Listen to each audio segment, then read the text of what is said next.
Hello everyone, I am Ruchika, student of class 7th. Today my presentation is about digestion in humans.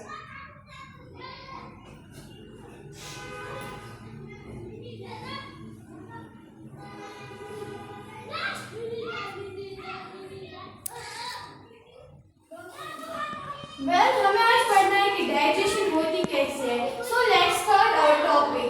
Digestion वो process होती है जिसमें हम food को break down करते हैं कॉम्प्लेक्स कंपोनेंट्स में और वो कन्वर्ट हो जाते हैं सिंपल सब्सटेंस में. उसे हम कहते हैं डाइजेशन. हम फूड को पास करते हैं कंटिन्यूअस कैनाल.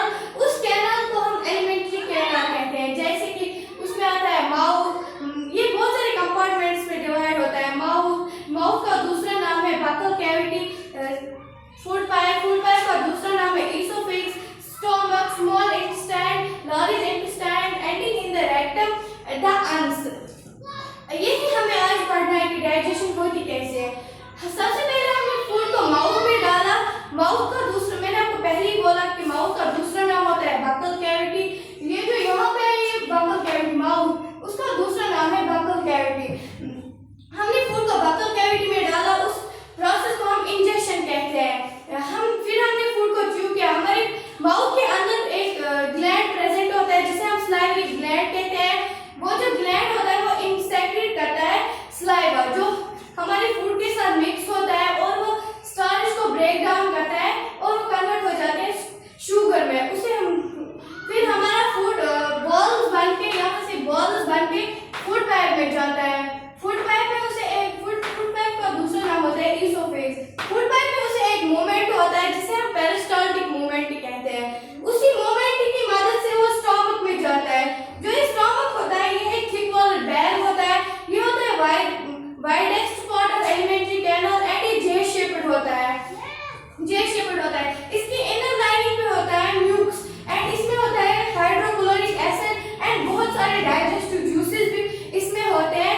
ये जो एसिड होता है ये किल करता है बहुत सारे बैक्टीरिया को जो हमारे फूड के अंदर होते हैं. और ये डाइजेस्टिव जूसेस जो है ये ब्रेक डाउन करता है प्रोटीन्स को और वो कन्वर्ट हो जाते हैं सिंपल सब्सटेंस में. फिर हमारा फूड स्मॉल इंटेस्टाइन में जाता है.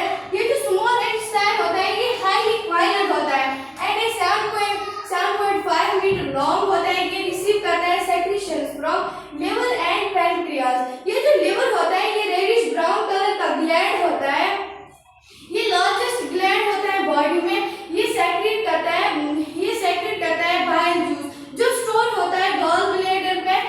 जो बाइल जूस होता है ये फैट्स की डाइजेशन करता है. फिर हमारा पैनक्रियाज, ये जो पैनक्रियाज होता है ये लार्ज क्रीम कलर का होता है. ये पैनक्रियाज ये सेक्रेट करता है पैनक्रियाटिक जूस.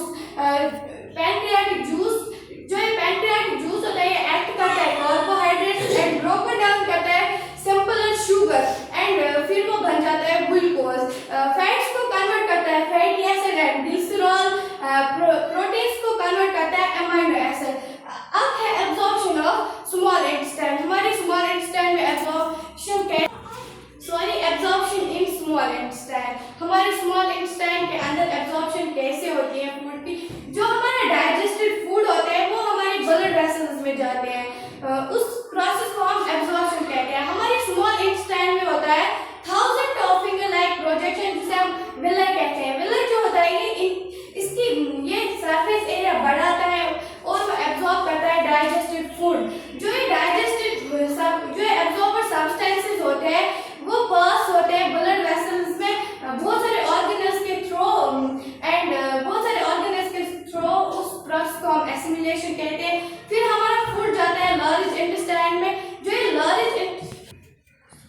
डाइजेशन कंप्लीट होती है स्मॉल इंटेस्टाइन में. जो हमारा अनडाइजेस्टेड फूड होता है जो हमारी बॉडी को जरूरत नहीं होता है वो जाता है लार्ज इंटेस्टाइन में. लार्ज इंटेस्टाइन होता है wider and shorter than small intestine. इसकी लेंथ होती है 1.5 मीटर. इसकी फंक्शन क्या होती है ये एब्जॉर्ब करता है वाटर को एंड जो सम सॉल्ट जैसे कि अनडाइजेस्टेड फूड होता है वो रेक्टम में जाता है एंड वो अंस के थ्रू बाहर निकल जाता है. उसे कहते हैं हम इजेक्शन. उस प्रोसेस को हम इजेक्शन कहते हैं. I hope you all you.